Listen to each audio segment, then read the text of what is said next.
Bonjour la famille, c'est Koro le décrypteur.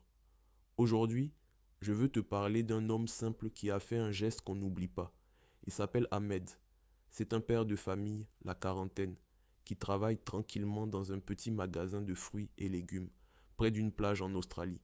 Un monsieur ordinaire, avec une vie ordinaire, jusqu'à ce jour-là.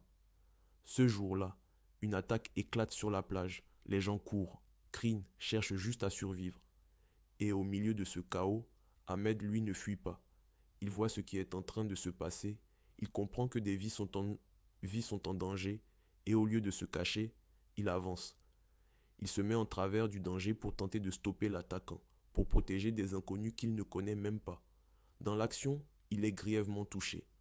Aujourd'hui, il est à l'hôpital, mais sa vie n'est plus en danger. Et ça déjà, c'est une grâce. Les autorités locales disent clairement que son geste a permis d'éviter un drame encore plus grand.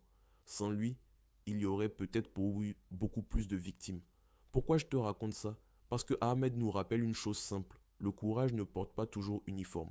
Le courage peut être l'homme du quartier, le vendeur du coin, le parent qui veut juste que les autres rentrent chez eux vivants.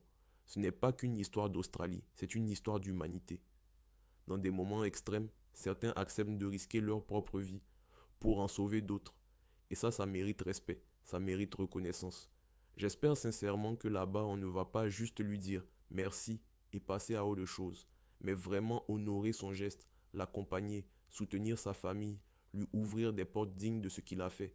Parce que ce genre de bravoure, ça construit une société, ça montre à nos enfants ce que ça veut dire avoir un cœur solide. Dis-moi en commentaire ce que toi tu penses de l'acte d'Ahmed. Et si tu veux d'autres décryptages comme ça, abonne-toi. On va continuer à analyser ce monde ensemble.